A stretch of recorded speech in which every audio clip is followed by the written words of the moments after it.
Черт возьми, Rheinmetall, черт возьми, Bundeswehr. Вместе против войны и военной машины.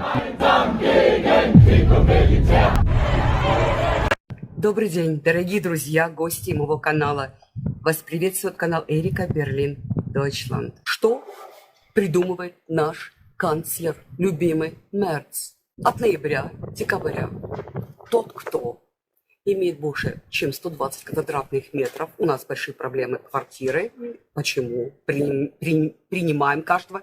Еще эти же беженцы или мигранты недовольны. А представьте, приезжает тоже какой-то мигрант, который 10 детей, их надо распределить по разным квартирам. Это не только одна квартира.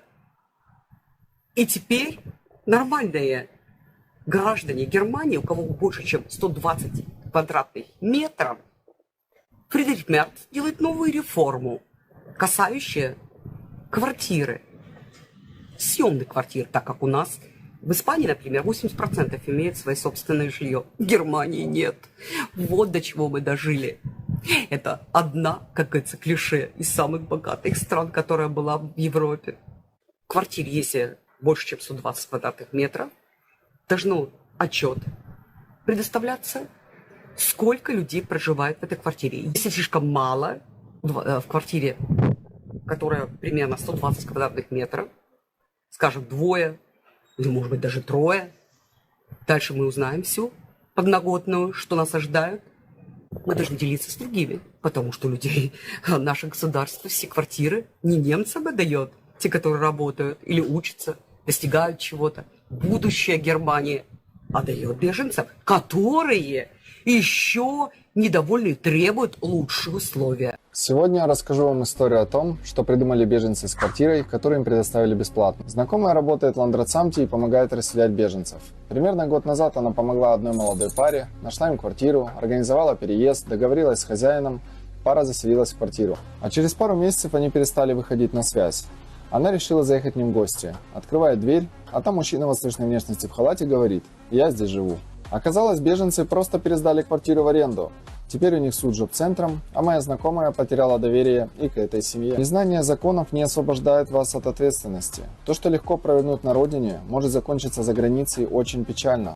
А именно, немецкие граждане должны делиться своими квартирами. Вот до чего мы дошли. С ноября 2025 года каждый, кто живет в квартире площадью более 120 квадратных метров, должен зарегистрировать свои свободные комнаты в административном отделе.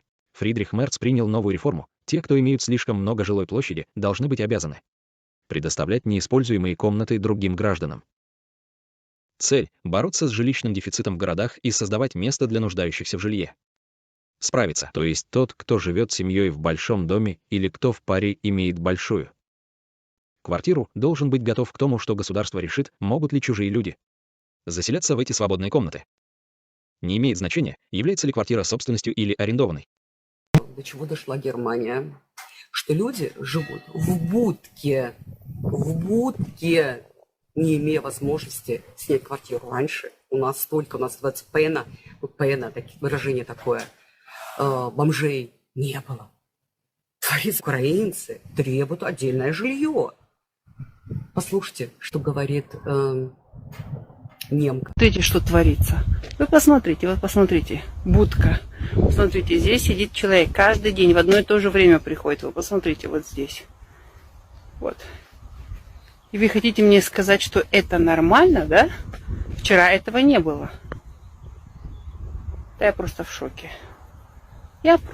Что творится сейчас в Германии? Что происходит в Германии? Скажите.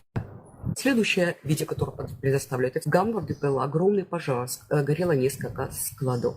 Уж видео об этом пожаре, это несчастье народу, немецкого народу, который страдает, который потерял, может, кровь, имущество, все такое.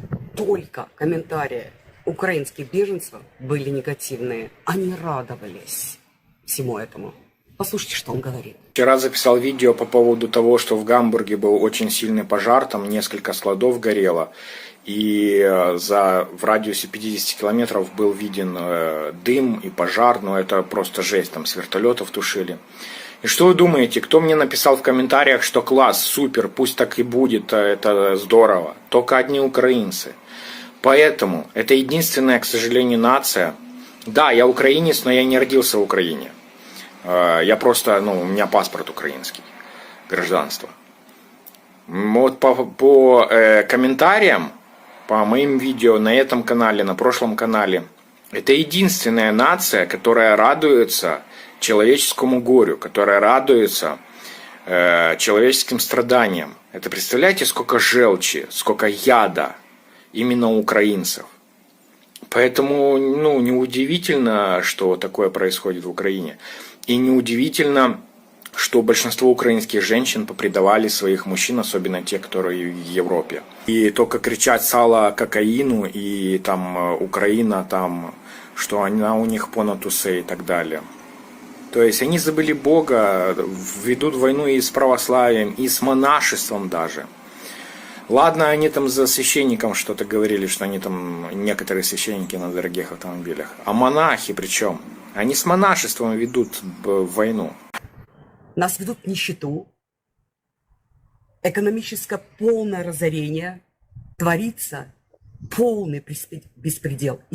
Я вам сегодня покажу новые законы, что творится на улице и так далее. В чего превратилась страна, которая процветала? Да, с помощью российского газа. Европа аутсайдер.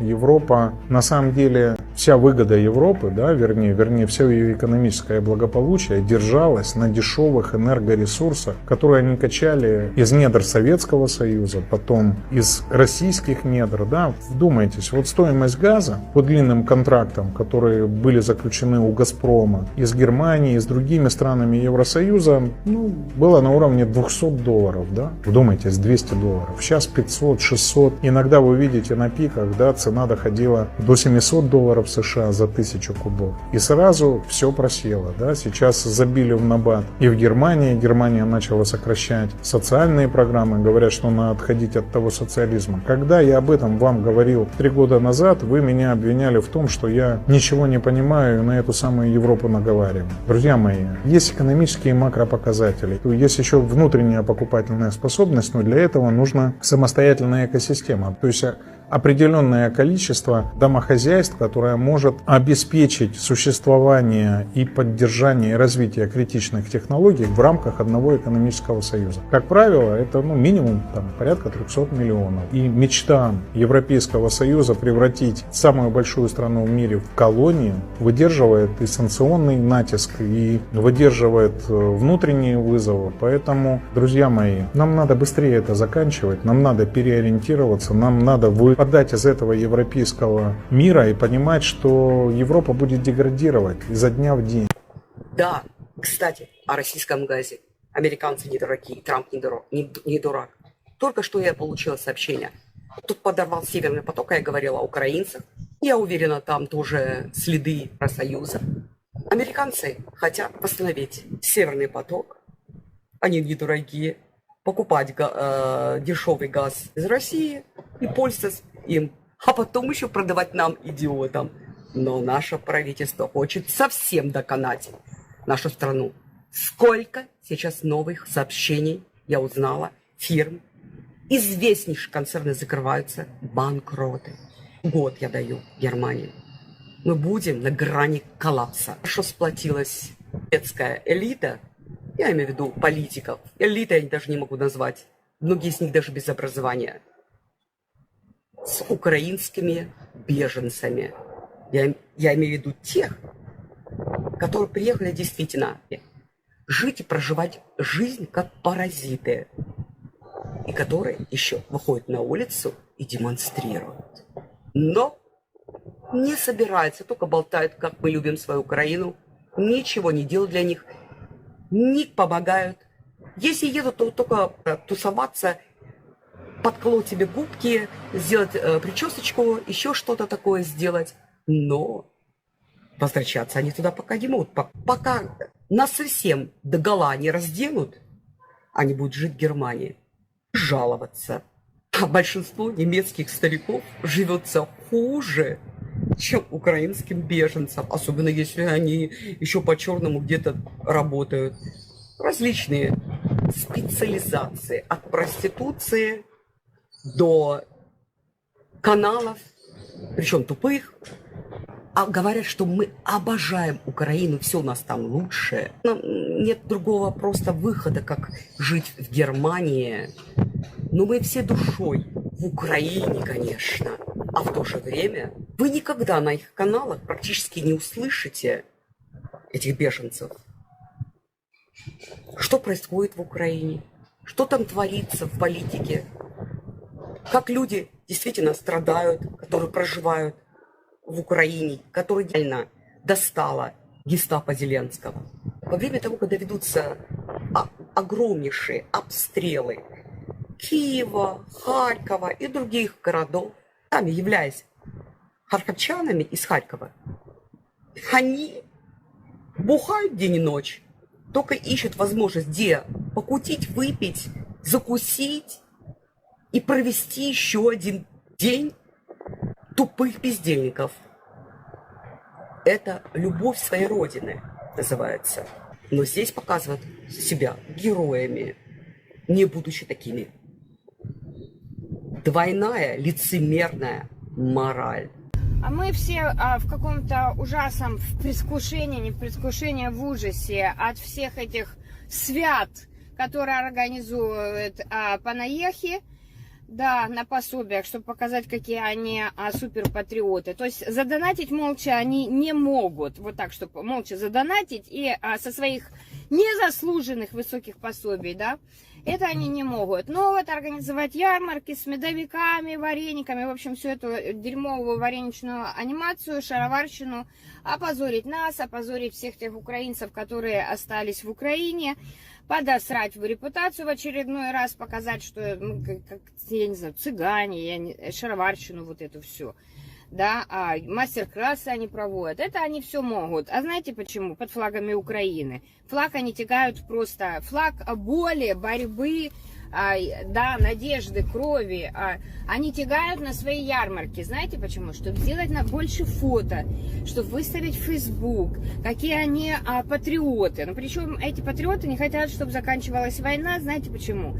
Потому что им тут хорошо. Они уже все поразводились со своими мужьями, а кто не развелся, все равно гуляет тут. Гуляют они с арабами-то, и с бельгийцами, со старыми. Все они тут гуляют, все они на пособиях катаются, шикуют, и они рады, если война продолжится. И то, что они делают эти ярмарки, это просто, это такой фейк просто, это такое лицемерие, это парад лицемерия. В общем, ждем парад лицемерия от наших патриотов. Да, кстати, а сегодня вот разбомбили маршрутку, где в Херсоне погибшие. Ну, кого это волнует? Кого волнует? Главное фотки, главное свято мастер-классы, да, и вареничная анимация от наших патриотов, которые якобы очень любят Украину. Но поверьте, здесь они перед местными обсирают Украину, рассказывая, почему они не хотят вернуться обратно и почему они должны остаться здесь. Не верьте вообще никому, кто обмотан флагом, кто якобы патриот и находится в Европе. В то время, когда мы больше и больше затягиваем пояса, и нас заставляют затягивать. Хотим мы это или не хотим. Что творится во Франции? Вы только посмотрите. Я предоставляла одно видео, я постоянно вижу, что там творится, это кошмар, это просто трэш. Тоже достало руководство.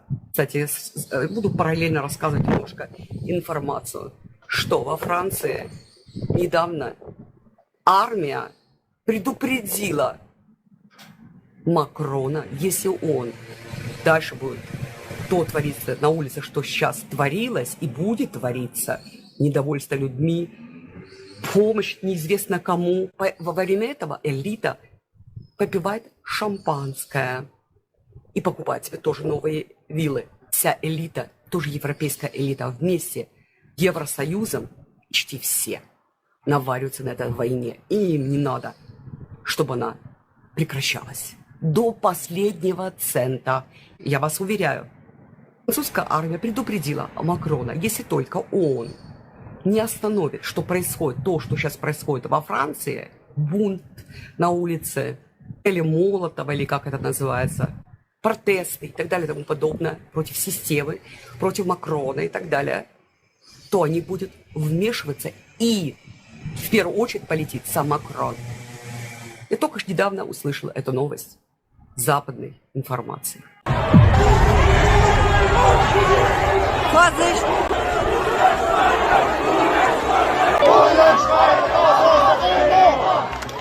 Улицы Кельна взорвались от гнева. То, что начиналось как мирный антивоенный марш, превратилось в хаос. Что придумывает наш канцлер, любимый Мерц? По всей видимости, планируется введение платы за прием в 15 евро в ближайшее время. Поскольку страховые фонды сейчас очень стеснены в средствах и имеют огромные финансовые дыры. И это неудивительно, учитывая все, что нам здесь приходится финансировать и обеспечивать полное медицинское обслуживание для всех. Конечно, это здорово, но теперь за каждый визит к врачу нужно платить 15 евро.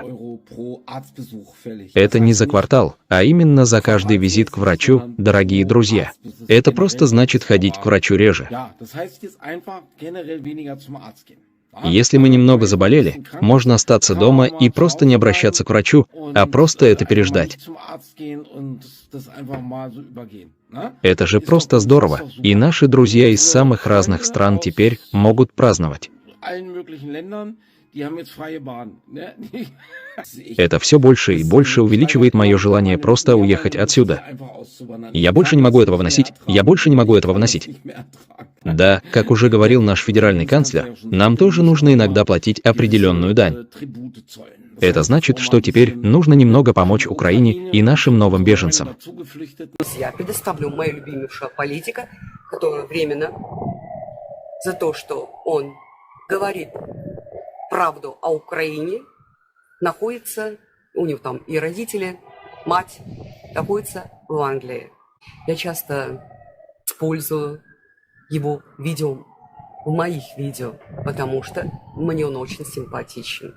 И вот что он говорит, почему творится такой беспредел в Европе. Урсула фон дер Ляйен, явно йода-дефицитный человек. Там же интеллекта на лице, просто полное отсутствие от слова совсем. То есть, учитывая ту деградацию экономическую Европы, которую мы наблюдаем последние 3 года, на самом деле она началась еще после ковида, после немыслимой печати эмиссии денежных средств, которая была направлена на поддержание домохозяйств, а потом, после отказа от дешевых энергоресурсов, Европа, я не знаю, как она может увеличить расходы на оборонку в 5 раз. В среднем у них 2% ВВП у каждой страны, которая идет на оборону, довести до 10. Еще раз говорю, это йода-дефицит. Это просто нехватка мощностей, умственной активности. Я надеюсь, нейролинк ей поможет, или что там Илон Маск придумал. Это невозможно от слова совсем, но, смотрите, это же формирование ожиданий, это формирование влияния на общественное мнение. Поэтому то, что Европу готовят к милитаризации, это факт. А что это означает? Это военное лобби, это военные откаты, это сокращение социальных гарантий, Путин нападет. Мы же в Украине это все проходили, То есть это способ решения своих политических просчетов за счет уровня жизни населения. Войны не будет по одной простой причине. То есть прямую конвенциональную войну Россия с Европейским Союзом не выдержит, потому что сильно большая разница в паритете. В России от 140 до 160 миллионов населения, в Европейском Союзе в 4 раза больше, поэтому никто с ними на шпагах драться не будет, как вы понимаете, а ядерный потенциал России в 20 раз превосходит военный потенциал Европы, поэтому этим все и закончится, и поэтому дроны могут падать на территорию Европейского Союза еще бесконечно долго, поверьте, никакой резкой реакции не будет, кроме озабоченности, криков и какого-нибудь 100-555 пакета санкций. И вот он говорит о фон дер Ляйен, что человек невменяемый. И он говорит моими словами, учитывая экономическую деградацию Европы по вине наших политиков.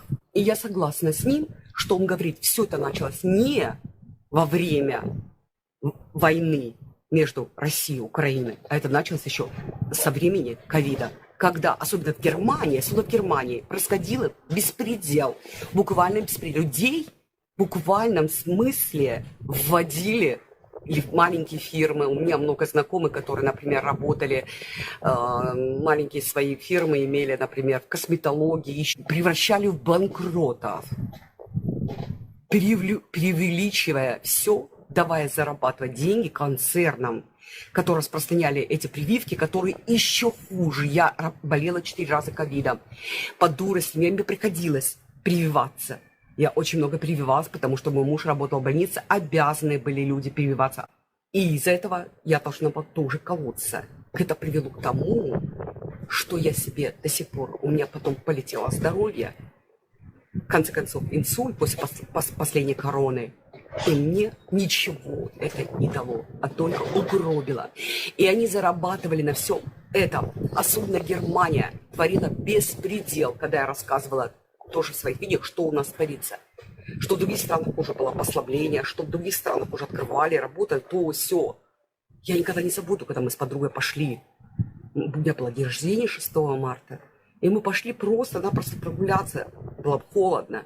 И зашли в здание, универмаг, ну, не такой, который, ну, он открыт был, но фактически он был закрыт. И мы просто сели на временных стульчиках, людей никого не было, меня выгнали с ней на холод. Я сказала, без день рождения, можешь посидеть 2 минуты? Нет, нас выгнали. Якобы корона. До такого дойти, до такой тупости. С этого момента Германии становилось с каждым годом хуже и хуже. Особенно мелкому бизнесу. Он говорит, вот такая страна хочет воевать с Россией. Прям стремится. Хоть сейчас пошлет свои войска. Которая на грани краха. Теперь, дорогие друзья, предоставлю вам видео Латвии. Не лучшее положение. Настоящий концлагерь, что происходит там. А потом я вам покажу, что говорит сам Путин об этом всем. Вы тоже будете в шоке. Его выступление по поводу, что происходит сейчас в балтийских странах. Эти страны, недавно, знаете, что было? Опять новое. Фейк. Якобы Россия обстреляла балтийские страны. Это просто один фейк за другим. Сначала Польшу, а теперь уже Латвию. Все делается для того, чтобы зарабатывать деньги, наши политики делают, чтобы тянуть нас в войну. Без доказательств России. С такой страной, которая нас поила и кормила, и с помощью которой мы прекрасно все жили, нам хватало нашей зарплаты, мы ездили в отпуска, мы улыбались, мы радовались, у нас не было столько бюрократии. Сейчас бюрократия хуже. А почему бюрократия хуже? Потому что прибавляются бездельники, которые выбрасывают паспорта на дороге, их принимают. Это не только украинские беженцы, но мигранты, многие из них настоящие убийцы и насильники. Мы их прикрываем, они используют нашу страну, из-за них они постоянно тусуются от нечего делать. Их семьи по 10 детей, которые привозят своих детей, и те же то, что предоставляли украинцы, которые лечат здесь зубки и еще повышают свое здравоохранение. Согласно семейной книге, представленной отцом, у него 3 жены и 13 детей. Все, кто въехал в Германию, получили разрешение на пребывание. Не только разрешение на пребывание. Каждый, конечно, сначала получает пособие для соискателей убежища и молодежные льготы, вы правильно поняли.